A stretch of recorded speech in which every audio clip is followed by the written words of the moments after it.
Friends, सुचित्राज किचनमध्ये तुमचं स्वागत आहे. तर आज आपण बनवणार आहोत मासवडी. तर चला लागूया तयारीला. आपण बघूयात मासवडीसाठी काय काय सामान लागते ते.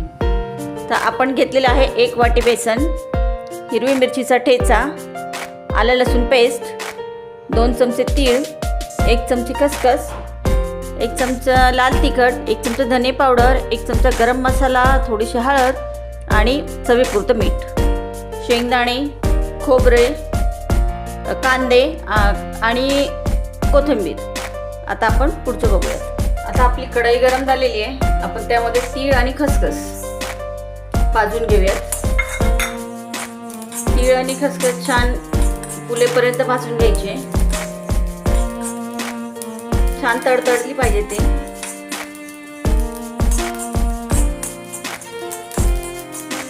छान भाजली तर छान चव लागते त्याची. हे बघा किती छान भाजत आली आहे आपली खसखस आणि तीळ. थोडेसे ब्राऊन होत आले की आपण त्याच्या काढून घेऊयात आणि खोबरं भाजून घेऊयात.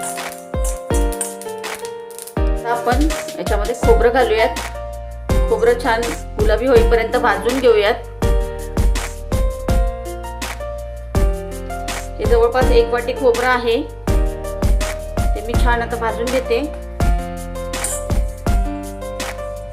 मध्यम गॅसवरतीच आपण सगळं करायचं ते, म्हणजे आपलं खाली लागत नाही आणि छान भाजल्याही जातं.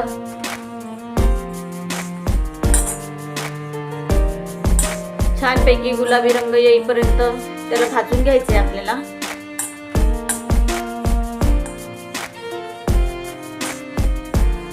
खोबरं भाजत आलेलं आहे छानपैकी.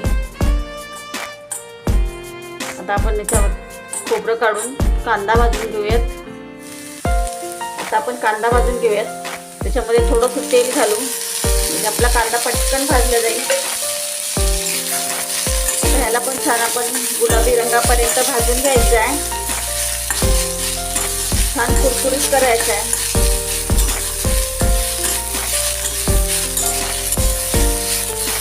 कांदा छान भाजला तो मिक्सरमध्ये छान बारीक होईल. आता आपला कांदा छान ब्राऊन होत आलेला आहे. असा छान ब्राऊन झाला ना मग तो दाताखाली आला तरी छान वाटतो, चवीलाही पण छान लागतो. आता हा कांदा आपण काढूयात. आधी आपण तीळ, खसखस, खोबरे आणि शेंगदाणे हे वाटून घेऊयात आणि मग त्याच्यामध्ये कांदा आणि कोथिंबीर वाटायला घालूयात. आता आपण शेंगदाणे, तीळ, खसखस, खोबरं हे वाटून घेतलेलं आहे. हे सगळे कोरडे जिन्नस मी आधी वाटून घेतल्या. आता याच्यामध्ये आपण आलं लसूण पेस्ट, सगळे मसाले आणि कांदा, कोथिंबीर हे सगळं आपण वाटून घेऊयात, म्हणजे आपलं हे सारण तयार होईल. आता आपलं हे मासवडीचं सारण तयार झालेलं आहे. बघा हे सारण किती सुंदर दिसतंय. आता आपण मासवडीचा सुरुवात करूया पिठाला. मी आता गॅस चालू करते आणि त्याच्यावरती एक छोटी कढई ठेवते.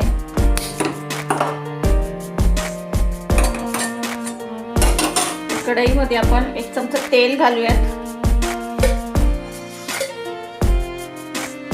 आपण आता याच्यामध्ये 2 चमचे तेल घालूयात. तर तेलामध्ये आपल्याला थोडं हिंग घालायचं. तेल गरम झाल्यावरती थोडी हळद घालायची, हिरवी मिरचीचा ठेचा घालायचा आणि मग त्यात पाणी घालायचं. आपलं आता तेल गरम होत आलेलं आहे. त्याच्यामध्ये आपण थोडं हिंग घालूयात. हिंग छान तरतरायला लागलेलं आहे. आता त्यामध्ये आपण हळद घालूयात. 1 चमचा हळद घालूया.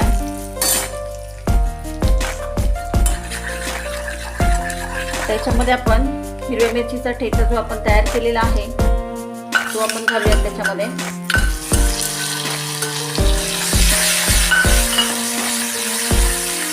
ठेचा छान परतला गेला की आपण त्याच्यामध्ये पाणी घालायचं आहे. आपण 1 वाटी पीठ घेतलेलं आहे, मग आपण त्यामध्ये 1.5 वाटी पाणी घालूयात.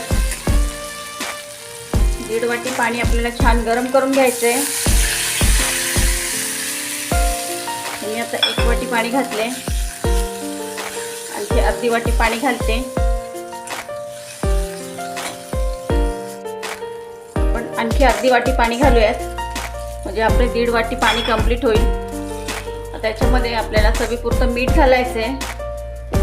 याला उकळी आली की आपल्याला हळूहळू एका साईडने बेसन घालून दुसऱ्या साईडने पीठ हलवून घ्यायचं आहे. म्हणजे त्याच्या गुठळ्या आल्या नाही पाहिजे, त्याप्रमाणे आपण त्याला छान ढवळून घ्यायचं आहे. आता आपण याची उकळी काढून घेऊयात एक.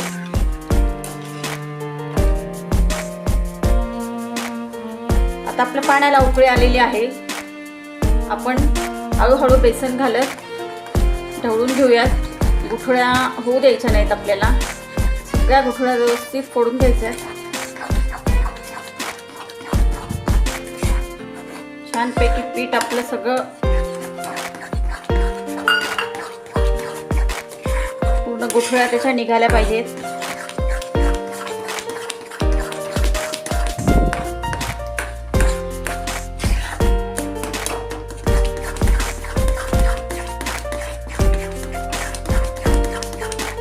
व्यवस्थित हे हलवत राहायचं, म्हणजे त्याच्या सगळ्या गुठळ्या निघून जातात.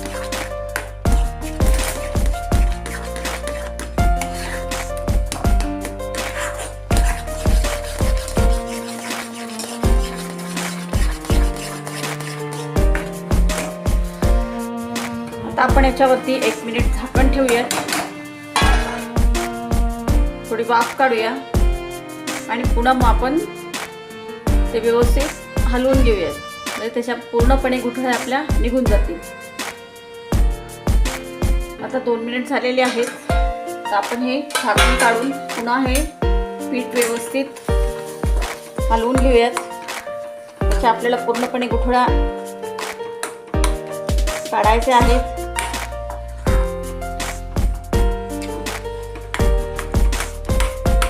आणि याला आपण पुन्हा 2 मिनिट झाकण लावून ठेवणार आहोत.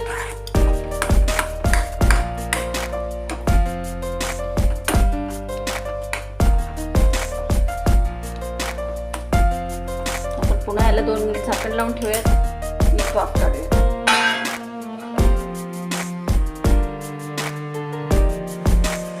हे बघा, आता आपलं हे पिठलं तयार झालेलं आहे मासवडीचं. आता आपण मासवडी थापायला घेऊयात. आता आपण एक कॉटनचं कापड घेऊन त्याच्यात ओलं करायचं ते. त्याच्यावरती आणखी थोडंसं पाणी घातलं मी. त्याच्यामध्ये आपण खोबरं आणि कोथिंबीर याचं सारण टाकूयात खाली, आणि मग त्याच्यावरती आपण ते पिठलं घालूयात मासवडीचं. मासवडीचं पिठलं हे आपल्याला गरम गरमच थापायचं आहे, तरच ते तयार होतो. नाहीतर वड्या व्यवस्थित पडत नाहीत थंड झाल्यावरती. त्यामुळे तुम्ही जास्त करत असाल ते उरलेले पीठ झाकून ठेवा, म्हणजे ते थंड होणार नाही.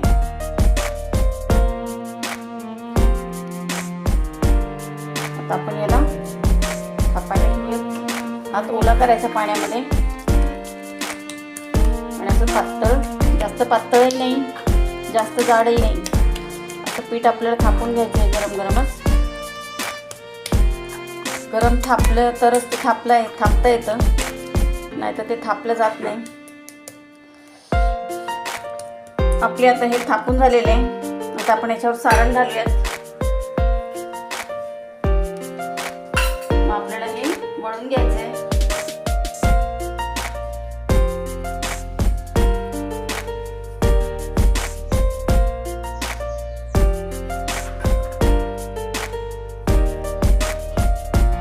आता आपण याला वळून घेऊयात. कापड आपल्याला एका साईडने उचलायचं आहे, हे दुसऱ्याच्यावरती ठेवायचं, असं दाबून, असं थोडं दाबायचं, आणि मग हे पुन्हा आपल्याला हे उचलून आपल्याला याच्यावरती टाकायचं, या वडीवर, आणि मग ह्याला आपल्याला वळून घ्यायचं आणि माशाचा आकार द्यायचा. म्हणजे आपलं खाली लावलेलं खोबरं कोथिंबीरही मासवडीला चिटकते.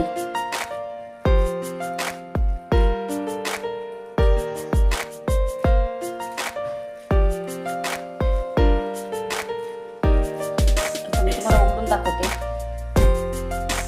हे बघा, सुंदर आपली मासवडी तयार झालेली आहे.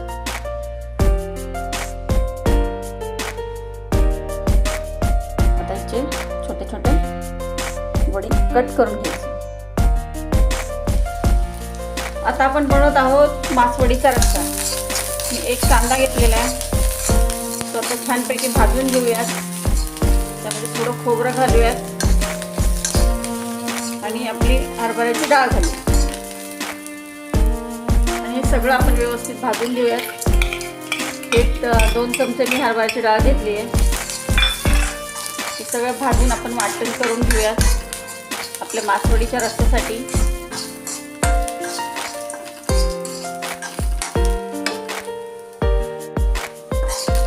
डाळ, खोबरं आणि कांदा छान भाजत आलेला आहे. त्याच्यामध्ये थोडंसं लसूण घालू आपण आणि वाटण करून घेऊयात. आपण फोडणीला सुरुवात करूयात. आता आपण मासवडीच्या रस्स्याला फोडणी देऊयात.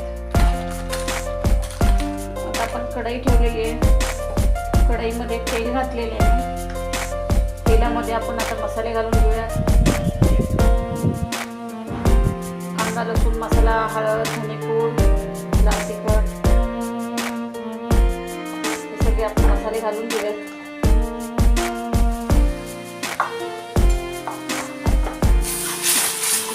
आणि यामध्ये मासवडीचा मसाला घालूयात. जो आपण वाटण तयार केलेला आहे तो घालून घेऊयात.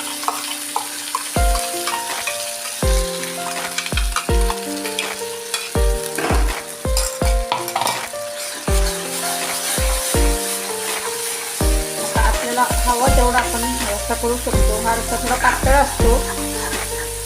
मला 2 वाटी 3 वाटी किती करायचं असेल त्याप्रमाणे तुम्ही ते करून घ्या.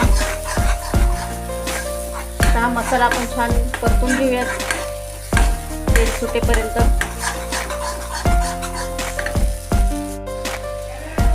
हा आपला मसाला बघा किती छान परतला गेलेला आहे. आता आपण यामध्ये पाणी घालून घ्यायचं आहे. आपल्याला जेवढं हवं तेवढं पाणी घालून घेऊ. मी आता 3 वाट्या पाणी घालते. तर किती छान तेल सुटलेलं आहे.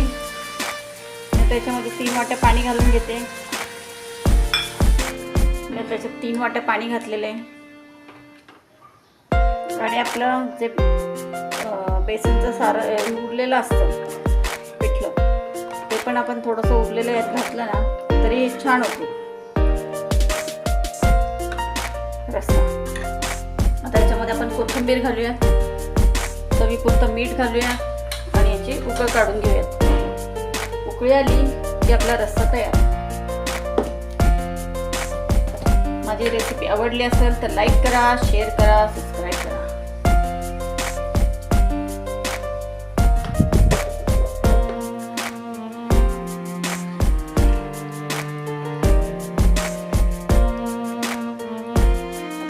छान उकळी येऊ देऊ.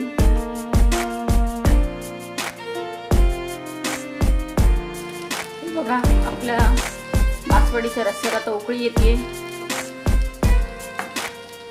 जर तुम्ही पहिल्यांदाच माझा व्हिडिओ बघत असाल तर सबस्क्राईब करा, लाईक करा, शेअर करा आणि बेल आयकॉन बटन प्रेस करा. म्हणजे मी जो काही व्हिडिओ टाकेल तुम्हाला सर्वात आधी बघायला मिळेल. बघा आपली तरी पण किती छान आलेली, कट त्याला किती सुंदर आलेले. एकदा करून बघा आणि मला कमेंट्स बॉक्समध्ये सांगा तुम्हाला की माझी रेसिपी कशी वाटली.